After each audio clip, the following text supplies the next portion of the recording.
Hi, my name's Ross Crawford and welcome to the Redditch Standard podcast. We have in the studio today, in fact it's a packed studio because we have Richard Lewis from Night Stop. Hello Rich. Hiya, you're right Ross. And we've got Kelly Turner from the Basement Project in Bromsgrove. Hello Kelly. Hello, hi. And we've got Sharon Holtom, also from Night Stop in Redditch. Hello Hi, Sharon. Ross. Hi. Hi there. We're also joined by Joe, who's just joined our sales team. Hello, Joe. Hello. And we've got Claire, of course, on the sound.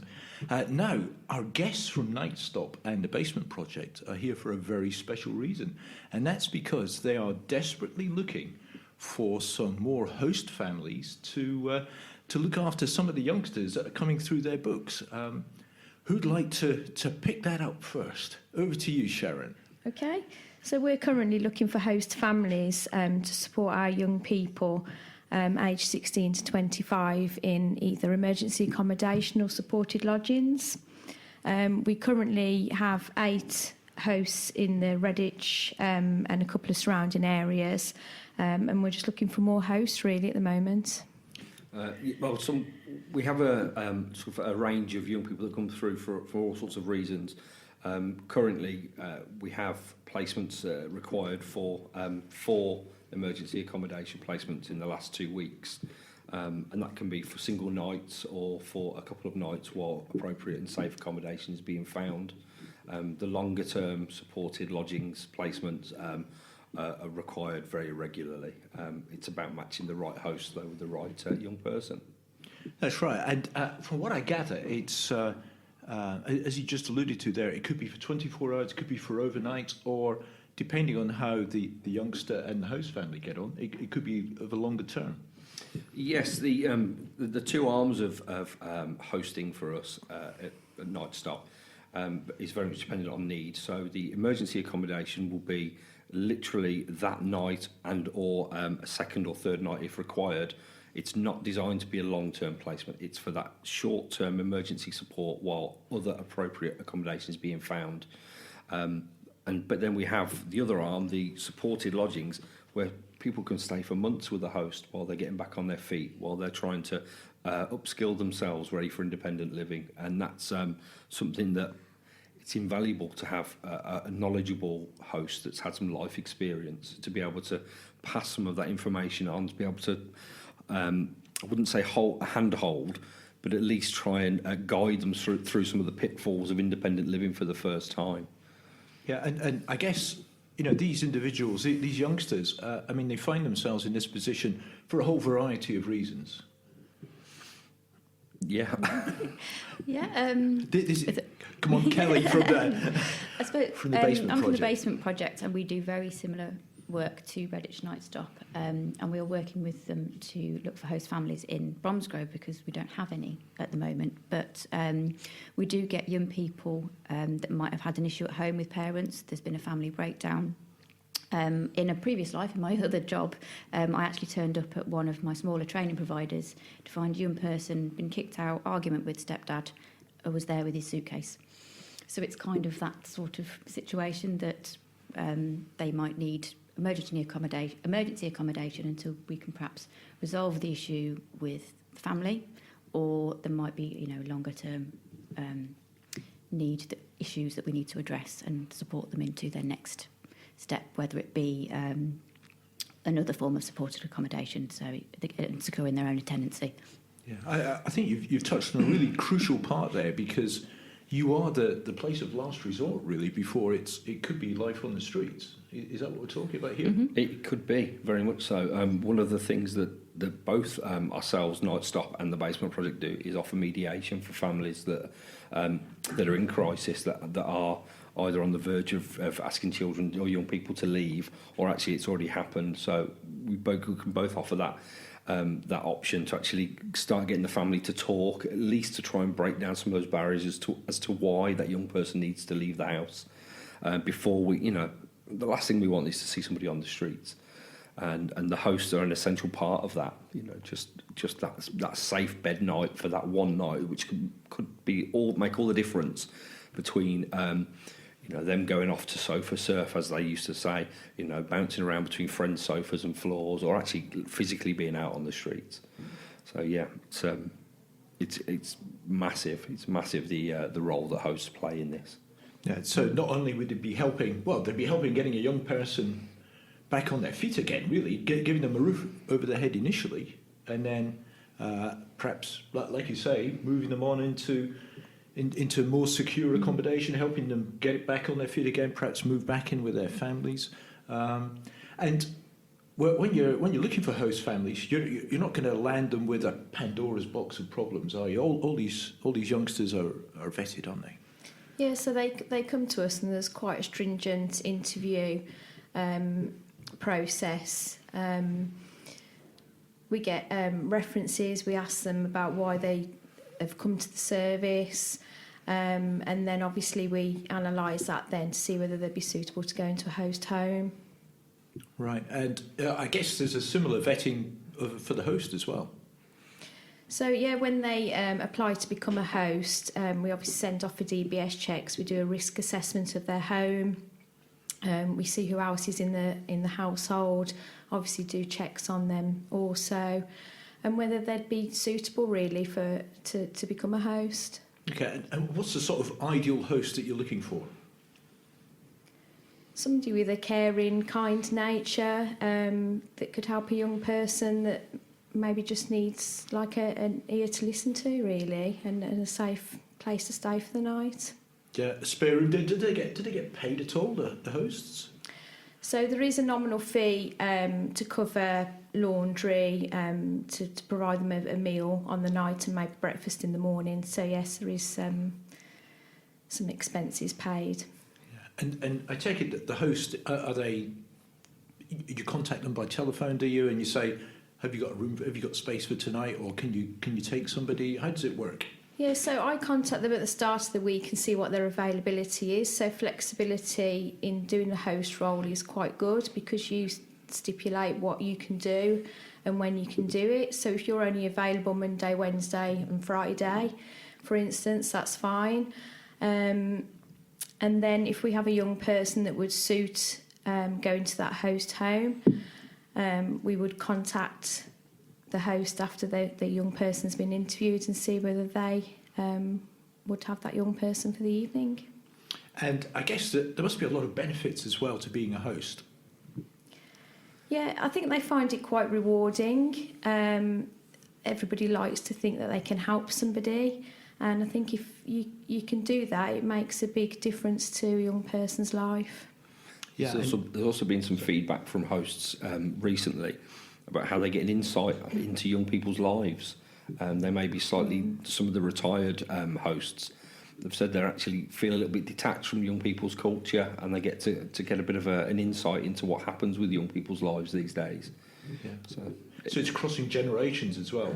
In some respects, yes. Yeah. So it gives just a bit of an eye opener to some people that may have been, out of work and retired for some years, suddenly seeing how hard it is for a young person to get work, to get their benefits sorted, to be able to be mobile in a day where in an age where to get from A to B on a bus costs you £3 a day, or £30 odd a month for a bus pass.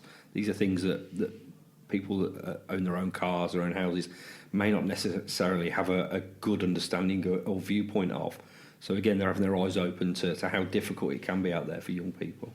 Yeah, and I know we were talking downstairs, Rich, about politics and how we can't mention the P word, and so more and more we're relying on the community, the Redditch community, the Bromsgrove community, to stand together, to unite and to offer some accommodation. Absolutely, we're aware that as charities, both us and the Basement Project over in Bromsgrove, they work tirelessly, the fundraisers, to raise money, to make sure there's money in the kitty for everything from we have things like a pot of money which can help people get identification, and all this relies on donations really. We look at some of the basics that are needed, setting up people in their first homes, having money to be able to support them with cookware, with a microwave, with a kettle, the basics of life. And if it wasn't for donations from the community, this would never happen. People would be struggling more and more with their abject poverty. But we know all the funding in the world that comes through from central government to local governments, if that isn't filtered through, of which it rarely is to charities, we are relying on the community to support us, to support the young people. Yeah, I should Definitely, yeah. obviously apologise to Sharon as well, because she sent me a press release, I'll tell you this, about a Christmas fair, and I thought, you must have got the year wrong, something's wrong, it's February, there's a Christmas fair, it's 10 months away. But already you're planning that far ahead to get the finances in. That's right. To support these young people. Yeah, there are a lot of other good people out there as well that are doing charity events, like Debbie Joins does Glastonbury every year, and for the last, is it 2 or 3 years? 2 years she's supported Redditch Night Stop with a substantial amount of money through all her organisation of the Glastonbury event, which she's running over 2 days this year in June. It's a fantastic event as Brilliant. Yeah. So we get a lot of support like that, and there's companies around Redditch that have done their own fundraising events that have raised money for us, and that all goes into our emergency pot for things like Richard's just said. Yeah, it's the same at the Basement Project as well. I'm the community fundraiser, so I will go out and talk to businesses, explain what the project, what we do. I'll go out and speak to schools, raise awareness of homelessness and all the issues as well, but also to generate those funds from the community, because when we get funding from, say, trust funds, there might be some restrictions on what we can spend that on, whereas money raised from the community can go to pay for a young person if they've got a tenancy, just manage to set them up in a tenancy, they've got nothing, there's no carpets, there's no curtains, there's no fridge. That's the sort of thing that we can spend the money on, really, that we raise from the community. So research has been done time and time again that states that if a young person has the basics in their flat to be able to feed themselves, to wash, to dry, to cook, they are more likely to sustain that tenancy. And this research has been done again and again and again, and every time the outcome is the same. If somebody is set up well to start, there's much less of a chance of failure in that tenancy. Definitely, yeah. And I gather that Night Stop also does classes as well, so that you skill these young people so that they can survive in the community. Yes, there are accredited life skills courses through AQA accreditation, or we do uncredited courses, which are basic life skills, so cooking, anger management, emotional regulation, budgeting skills, form filling, teaching somebody to fill a form, to access online journals, things that they should be doing. Should be handheld through when they first apply for their benefits. We offer that as well as drop-ins as well. So young people can come and just drop in and seek that advice from us. Yeah, it's the same in Bromsgrove as well. We'll offer the same sort of things as well. So, I mean, you've got you're a charity. The community is gathering together. It's bringing the money in. But what you're really looking for now is some host families to come up or some hosts, full stop, to come up and help support, offer young people a bed for the night, and perhaps get them back on the road again. Yeah, definitely. As Richard said, sometimes they just need that 1 or 2 nights support before they can move on, and we can support them further then in their own tenancies. So Kelly and I are doing 2 open evenings for people that want to come and have a look at hosting. So they're on Thursday the 12th of March at the Basement Project, 5 p.m. till 7 p.m. And then Thursday the 19th of March, 5 p.m. till 7 p.m. at Redditch Night Stop, which is the old Needleworks on Britton Street. Yeah, just off Bromsgrove Road. It's virtually That's in the town right. centre, isn't it? Yeah. And the Basement, if you don't know where we are opposite Waitrose in Bromsgrove, in Hanover House. So you can pop along, and we're going to have some host families that are currently doing it going to be there, so they can ask some questions. Yeah, we're going to have some current hosts there that can give their view on what hosting is like and what experiences they've had and what they get from it, really. Okay. We'll put the kettle on as well with some cake as well, won't we? And there's cake as well. There's always cake, isn't there? Yes, there will be cake. There will, yes. And that's amazing. And just if people can't make the 12th and the 19th, how do they get in touch with the Basement Project, for example, if they want to volunteer? They can give us a call on 01527.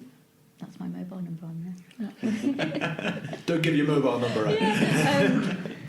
On our website, actually, which is basementproject.org.uk, there is a link on there that says about volunteering. or you can give us a call as well and we'll have a chat with you about hosting, and we can also perhaps set up another meeting, perhaps with Sharon, to have a chat. So, okay. And for Redditch Night Stop, how do I get in touch? They can contact me. So the office number is 01527 66036, or they can contact me via email on sholtom@redditchnightstop.co.uk. Okay, and well, obviously we always do our best for Redditch Night Stop. We're always trying to publicise you in the Redditch Standard, and I know that my colleague Tristan is always keen on supporting the Basement Project as well in the Bromsgrove Standard, and we'll be keeping everyone updated on your progress and how things are going. For all the things to do and see this week, it's Claire Bullivant with this week's What's On Guide. Thanks, Ross. Loads going on again in and around our area this coming week. For the full listings, do check out this week's paper or our website and social media channels. It's all on there. But here are a few of my top picks. Starting on Saturday, the 15th of February, there's a Primrose Hospice 80s Valentine's disco happening at Redditch Cricket, Hockey and Rugby Club on the Bromsgrove Road. Fancy dress is optional, but what better excuse than to pull out your old leg warmers and crimp your hair.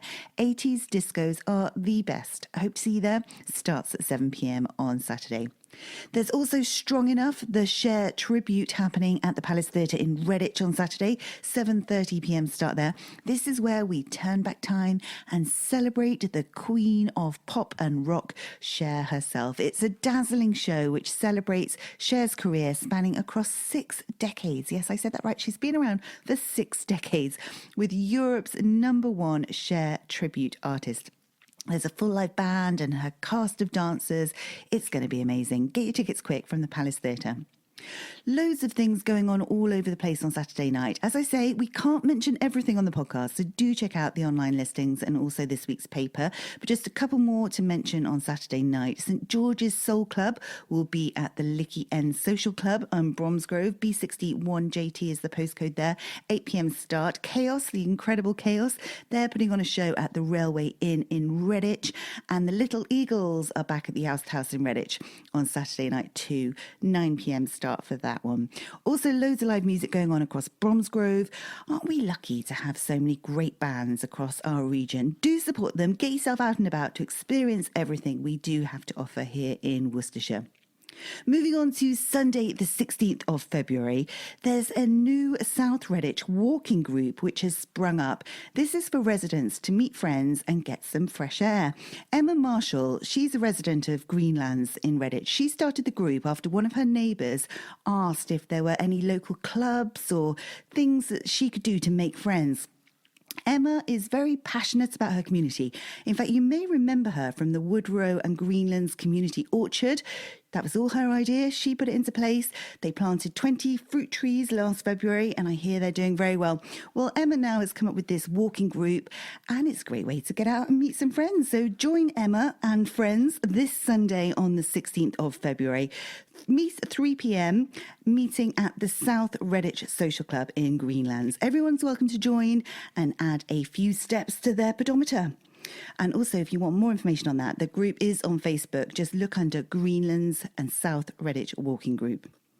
Then on Sunday night, my top picks are Disney's Aladdin Jr. at the Norbury Theatre in Droitwich. They've got 2 shows, one at 4 p.m. and one at 7 p.m. norburytheatre.co.uk for all the information on that. And we've also got Fairport Convention. Yes, my favourite. They're back at the Artrix in Bromsgrove. These guys are renowned, aren't they, as the founding fathers of British rock folk music. They have maintained consistently high standards for over 5 decades, almost as much as Cher, or as long as Cher, and they remain as entertaining as ever. Still bold, still vigorous, and still willing to take musical chances. An evening with Fairport never fails to dazzle, does it? You're going to love it. It's going to be a great show. Do not miss out. Get your tickets from the Artrix for Sunday evening, 7:30 p.m. there. Then next week, a few top picks. On Wednesday, the 19th of February, Rapunzel, a Tangled musical tale is on at the Palace Theatre in Redditch. 1:30pm and 4:30pm showings there for the kids. Then for the adults on Wednesday night, we've got Jimmy On, Ramble On comedy show at the Artrix. This is Australia's favourite Irishman and biggest comedy star. He's been performing his stand-up now all around the world. He's even made movies, won some awards, including actually the Edinburgh Festival Critics Award, which is a big deal. He's also stormed major TV comedy and chat shows. He was on Des O'Connor, Just for Laughs, and in America he was on the Conan O'Brien show, which again is a massive deal. So see him live, catch him while he's here at the Artrix in Bromsgrove, 8pm on Wednesday. You're going to laugh out loud. He's a very, very funny man. Then Thursday, the 20th of February, just a couple of things to mention. There's an NSPCC lunch happening at the Artrix in Bromsgrove. Get there early, before 2pm, because there's going to be a screening of Knives Out to enjoy a light lunch prepared and served from about 12:30pm. So it's for a great cause. Only £7 a ticket. Just turn up or contact them through their website on the artrix.co.uk. There's also Great Balls of Fire at the Palace Theatre in Redditch on Thursday, the 20th of February, which I know is going to be a fantastic show. Paul from the Palace was telling us all about it on a previous podcast. And as I say, do check out our full event listings in the paper and also on our website. And remember, if you have an event going on, let me know so I can let everyone know for you. Have a great week. Back to you in the studio. Okay, we're back with the Basement Project and Redditch Night Stop after all the exciting things we've been hearing about going on in Redditch. And Rich, whilst Claire was chatting away there, you were telling us all about the vetting process that youngsters go through and the reasons why young people might find themselves without a roof for the night. Yes, a lot of hosts worry that they might not feel safe with a young person in their home. But the vetting process that we go through, and I know that the basement go through as well, is a risk and needs assessment that we undertake, where we try to unpick some of the reasons why they're homeless. For instance, if it is family breakdown, a relationship breakdown, work falling apart, whether or not they've been in their own tenancy and something's happened there, work might have collapsed for them. 0-hour contracts means they might not have any ongoing work, temporary work. But as part of the risk and needs assessment, what we do is we try to unpick everything face to face. It's not done over the phone, these interviews. We get them in, we sit there. There are a bunch of set questions. But for instance, if we ask a young person about drug misuse and they say, no, but I might smoke a bit of weed, we need to unpick that. We will pull it apart. We will try and find out the reasons for why, how much they're smoking, how they can fund it. If it's something they're looking to quit, can we advise them to get support from, say, Swanswell or other services? So it's very much a person-centred approach. We try to pull apart all of the bits of information that are contained within those questions for the risk and the needs. We also then, by that process, get to know that person a little bit better than if it was just a tick box exercise. And by doing that, we can then match the correct host with the right skills, with the right young person. Because it would be very easy to drop a young person in that may have had a history of domestic violence in their childhood or might not feel safe around same-sex couples. You can't just drop those into families that where there may be another barrier for them to move forward. So it's about matching up the right person with the right young person, the right hosts, I should say, and just making sure that they are well suited, well matched, even if it is just for one night. Because the last thing we want to do is for a young person or a host to feel that they've got their backup and feel scared or uncomfortable with that person that's now in their space. Yeah, and you're also saying that this is it's a year-round thing, isn't it? There aren't any peaks in winter or peaks in summer. It's a kind of all year-round need, isn't there? That's Sharon. right, yeah. So some people think that it's worse in the winter, but it's not. These problems happen all year round. So it's support that we need all year. Okay, right. Well, thank you for coming in. Let me just just go over those dates and those numbers. First of all, Kelly, do you want to shout out the number for the basement project? It's 01527 832 993. And any host families or somebody wanting to become a host, they can go along to an open day on the 12th of March at Hanover. Hanover House in Bromsgrove, which is just opposite Waitrose. Okay, and that's from Hanover 5 Street. o'clock to 7 p.m. Yes. And yeah. there will be cake. There will be cake, and we'll pop the kettle on as well. Fantastic. And you're going to be doing the same exercise on the 19th of March, a week later, in Redditch at Night Stop in Britain Street. That's right. At the old Leader Works. Yeah. From 5 till 7. 5 till 7. And there will be cake. There will be cake. And the kettle will be on. And the kettle will be on. Fantastic. Well, thanks for coming in. I know that Claire is going to put on the show notes all your contact details. So that's going to be great. Hopefully I can get round to writing something about this in the Redditch Standard as well. Thank and you. I'll give Tristan a kick and get him to write something about the basement project, because you've got no hosts in Bromsgrove. No, we don't at all, which is why we're working quite closely with Night Stop, because say if a local young person comes to us and they do need that host family, to get them over to Redditch, or they might not be comfortable, it might not be, they're not used to being in that area, so it'd be really beneficial if we had some hosts in Bromsgrove. Okay, and obviously we've only got 8 in Redditch, and we want more, don't we? Definitely. Absolutely. We want more hosts in Redditch. So get in touch with Night Stop, help them out, and help a young person. Thank you all for coming in. Thank you. Thank you. Thank you. I'm gonna. You don't go away yet, because we're just going to chat about a little bit of news before we go. And if you want to contribute, feel free to do so. Okay. Okay, we're back with a bit of news, and I don't know if this has got something to do with Night Stop or perhaps young people, but the number of alcohol-related admissions to hospitals in the last 5 years in Worcestershire, it's kind of increased by 34%. It's astonishing. It's just ballooned up to something like 34,000 admissions due to alcohol. 34,000 more admissions, I should say, which is astonishing. We contacted the Health Trust to see if they could give us a comment on it, and they said, well, actually, it's a county council thing.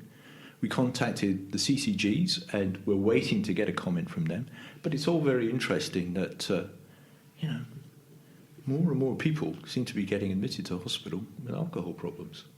Well, we don't tend to see as much alcohol misuse amongst the younger clients that come through Night Stop's door. There seems to be more of a leaning towards and tendency towards maybe cannabis use amongst the young people rather than alcohol. So I'd be interested to see what the figures would be for the ages of those that are being admitted. Yeah, I'm sure it's a kind of middle-aged and older sort of condition. I think you have to have a disposable income to be able to Yes, drink exactly. a lot and get yourself admitted to hospital. I think what comes to mind for me is that when young people come to us, they are at that point of crisis, and it's not just one issue that they're coming with. It could be family breakdown, they might have mental health issues, there might be debt problems. So there's not just one issue. So I can imagine somebody with all of that going on, you might need to turn to something to just help you through that. I mean, I don't know, but that might be one reason. Self-medication to just, we know is rife amongst people with mental health issues, as well as people that have got financial constraints. They like to get some escapism, and that can be through whatever it is, drink, drugs, or otherwise. Yeah. And just to close, I was at for my considerable sins, I was at Redditch Executive Committee last night, and where the council was discussing its multi-million pound debt, really, and it's just another round of cuts coming our way, cuts in services. The council has also made considerable savings on, from within the actual body of the council, but it looks for the next 3-4 years there's going to be a degree of belt tightening right across the borough. I'm pretty sure I heard a comment from Bromsgrove's MP that austerity was over a couple of weeks back, so maybe not. We should point out Bromsgrove's MP, Sajid Javid. He is the Chancellor of the Exchequer, isn't he? He is indeed, yeah. He is the man with the purse strings. Well, both Kelly and I, in different lives, have both worked in youth work, and probably both recall the county council having a very vibrant and thriving youth service for many, many years, for decades, in fact. It was good to be part of. I was so that's been gone, 8 years now since the youth service has been closed in Worcestershire.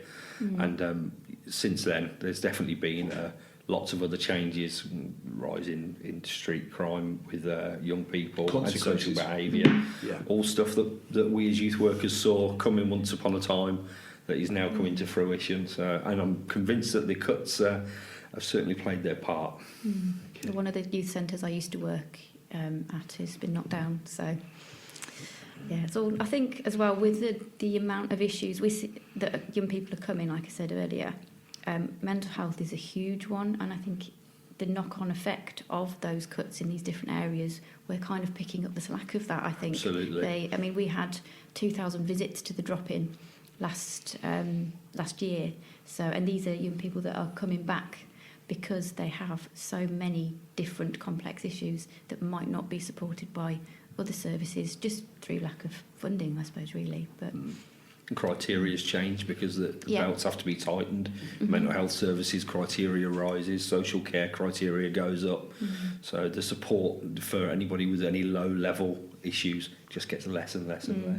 We're really lucky in that we have access to a counsellor. We can provide a counselling service to young people. We've got a counsellor that comes in 1 day a week. So that's something that we can support young people with that they might not be able to access elsewhere, or there might be a really long waiting list, so maybe they could see our counsellor until the other things are sorted through the NHS. So. Okay, well, thank you very much for coming in, the three of you. Two very worthy charities, well worth your support, both financially and physically as hosts. And well, thanks Sharon for coming in, Kelly and Rich, and all the very best. And as I said before, we will be supporting you in every way we can. Thank you very much. Thank you. Thank you. Thanks to Claire too, and all that's left for me to say is my name's Ross Crawford. I'm the editor of the Redditch Standard. You can contact me on 01527 588 697, at ross.crawford@bullivantmedia.com, at editor@redditchstandard.co.uk. I know the list goes on, and you can keep up with all your news at www.redditchstandard.co.uk.